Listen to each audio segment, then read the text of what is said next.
You're listening to Skeptoid. I'm Brian Dunning from Skeptoid.com. Finding Butch and Sundance. It was the most popular movie of 1969, winning an Academy Award for its screenplay by William Goldman. Butch Cassidy and the Sundance Kid told a fictionalized version of the final years of the lives of the two infamous Western outlaws, who are popularly, but not universally, believed to have died in a shootout in South America. Finally cornered in a small room in San Vicente, Bolivia, the movie versions of Butch and Sundance faced an entire regiment of Bolivian soldiers. Goldman's screenplay describes their fanciful ending best, though slightly different from what ended up on screen. Close-up, the captain. Over and over as he gestures forward toward the tiny room where Butch and Sundance are. Captain says, "Ataque! Ataque! Ataque!" Cut to one group of men vaulting the wall, moving forward and quickly. Cut to another group of men and another, all of vaulting the wall and starting to run, and cut to close-up, Butch and Sundance. The camera freezes them, and as it does, a tremendous fuselage of shots is heard, then another, even louder, and more shots, building its tempo and sound. The shots continue to sound. Butch and Sundance remain frozen. Final fade out. The end. However Butch and Sundance actually came to their end was probably less dramatic than this, but probably no less violent. We say probably because 100% firm evidence that the pair died on November 6, 1908, in San Vicente, Bolivia, does not exist. In fact, whole mountains of stories do exist that one or the other, or even both, survived the shootout and even returned to the United States. The Pinkerton Detective Agency, which had been pursuing the two for years, never did close their case, being unconvinced that the reports of their death were sufficiently reliable. Butch and Sundance, whose real names were Robert Parker and Henry Longabaugh, had felt too much heat following all their train robberies in the United States, and after several failed attempts to win amnesty, they fled to South America in 1901 with Sundance's girlfriend, Ethel Place. Together the three lived on a ranch they bought in Patagonia. Over a span of 7 years, they kept their hand in the game, robbing banks and mine payrolls from Chile to Bolivia. Sometimes they were joined by one or more of their former partners from their wild bunch that had become so notorious in the western United States. Butch used to write letters home to family, and much of what we know of their exploits comes from this documentary evidence. There certainly were other bandits throughout South America, so the history begins to get a bit fuzzy, and to this day, we're still not certain whether a number of robberies were done by Butch and Sundance or by others. So to find out if Butch and Sundance may have survived, we first have to discover why we think they died. And to do that, we have to go high into the Bolivian Andes. Really high, in fact, well above the tree line, where there's nothing but dry brown sand and rock. At 4,500 meters, 15,000 feet, the air is thin, and it's cold and dry all year. The Andean high plateau stretches for hundreds of kilometers and is exceedingly remote. Beginning in 1820, hardy Bolivian miners found silver veins there, and San Vicente was born. But even nearly a century later, its brutal conditions and nearly inaccessible location had kept San Vicente only a tiny mining camp, with a few dozen adobe buildings, well clear of any governmental authority or proper services. Far away on November 4th, 1908, trouble was brewing. 2 white men tracked 3 couriers from the Aramayo Mining Company, the richest one around, and after a day they robbed them of 15,000 pesos, worth about $100,000 today. Trekking home, they stopped to spend a night at San Vicente, but found there were no accommodations for visitors. The camp administrator, Cleto Bayot, put them up in an adobe hut adjoining one miner's house. They had some small talk about who they were and where they were going. They gave their names as Brown and Maxwell, and they were heading north. The miner provided them a dinner of canned sardines and beer.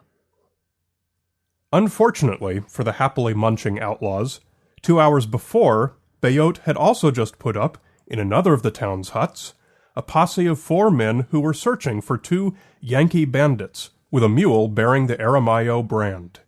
So after making sure the newcomers were comfortable, Bayot excused himself, went down the block, and roused the posse. 3 of them, 2 soldiers and a policeman, accompanied Bayot back to the house, guns drawn. The sun had just set, and lamps were being lit throughout the town. It was bitterly cold. The clumsy posse stepped into the light from the house's open door just as Maxwell, the smaller of the 2 men, happened to appear in the doorway. Maxwell immediately drew his gun and shot dead the lead soldier. Everyone scattered for cover and began firing. Soon guns were emptied, and the soldier ran back for more ammunition. The officer roused anyone else he could find to help cover the back of the house to see they didn't escape. What's often described as an action-packed gunfight was really just the posse firing blindly into the house, in the twilight, with Butch and Sundance occasionally firing back. At one point, screams of pain were heard from inside. As the darkness became complete, the guns became silent. The posse watched the house all night. At first light, the posse crept inside, guns at the ready, to find the fight had ended the night before. Brown and Maxwell both lay dead, each wounded in the arm. In addition, from their positions in the room, it was clear that Maxwell had shot Brown in the forehead, from inside the room, and then himself in the temple. The first soldier killed by Maxwell was the only other casualty. The 2 men were positively identified by the victims of their robbery and by others, and the money from the Arromayo mine was found in their saddlebags. Yet, in the lack of any proof of identification, they were buried as unknown in San Vicente's cemetery. So what have Brown and Maxwell got to do with Butch and Sundance? Brown, sometimes Boyd, and Maxwell were the aliases the pair had used when working, and over the span of many years living in South America, they'd accumulated a large circle of friends, including many other American expatriates, including Frank Aller, the American vice consul in Chile. Word quickly spread that Butch and Sundance had been killed, and nothing further was ever heard from either man. Percy Siebert, who had been their manager when they worked at a Bolivian mine, had grown close with them and said their true identities as Butch and Sundance was something of an open secret. It's the kind of evidence that can't be considered proof, but that would probably sway a court of law. Perhaps most significantly, Aller wrote to his counterpart in Bolivia asking for Brown's death certificate, saying they were needed by a Chilean judge to settle Brown's estate. The reason for this is not known. Some have suggested that Ethel asked him to do it, but there's no evidence for this. Aller had bailed Sundance out of jail previously, and had often helped him in other various run-ins with Chilean authorities. It's not by testable evidence, but rather by a preponderance of testimony and circumstantial evidence, that we say with practical certainty that Butch and Sundance were the men killed in San Vicente. And yet stories abound that both men, though the majority of the stories only include Butch, either weren't there or survived the siege, and returned to the States and lived a long, happy life. The most noteworthy claim was made by Butch's sister, Lula, who claimed that he visited the family in 1925. But the rest of the family denied it.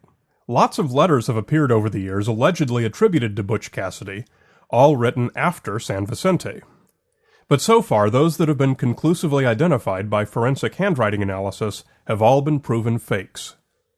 Even the History Channel, the world's greatest promoter of sensationalized false history, presented an alternate view in a documentary called History vs. Hollywood, in which they claimed that letters written by Butch Cassidy continued after the San Vicente shootout. Whenever we have a story that involves a body and a grave, it's always tempting to ask, why not simply go and dig it up and do DNA testing? San Vicente's little cemetery is in the same place now as it was then, so in 1991, a television crew for the series Nova went down there to check it out. They brought along forensic anthropologist Clyde Snow, famous for doing all sorts of groundbreaking work throughout the world, including Kennedy, Tutankhamun, and Mengele. The crew did their best to exhume skeletons only from where research had shown Brown and Maxwell most likely lay. Armed with genetic material from a surviving relative of Sundance's, the team analyzed the one candidate skeleton who was a potential match for the outlaws. The skeleton was definitely not related to Sundance. Of course, the team appropriately did not tear up the entire cemetery. "We may have been off 5 feet or maybe 3 feet, Snow said. Maybe if we could have gone a little further, we would have run into Butch or Sundance. Today, San Vicente is still a tiny single-employer mining town, a few rows of prefabricated buildings rattling in the thin, dry breeze. It's a lonely and quiet place, which could almost pass for abandoned. There is the walled cemetery, yet another part of San Vicente that has been unchanged all these years. And in that cemetery, you'll find graves from every era, scattered and intermixed, many bearing a splash of color from artificial flowers that can stand the extreme altitude and arid conditions. One marker, a whitewashed block of stone, is surrounded by metal stakes, their white paint flaking, loosely linked with an aging and rusting cable. Aquí yacen los restos de Butch Cassidy. Here lie the remains of Butch Cassidy. But they don't, really. All that's under there is dust and history. Almost certainly, Butch and Sundance were buried somewhere within those stone walls, and probably some of that dust is theirs. Like the history from whence they came, they've melted back into the realm of legend and dry wind, all but forgotten by the miners of San Vicente, who still toil at the same mountain. You're listening to Skeptoid, a listener-supported program. I'm Brian Dunning from Skeptoid.com.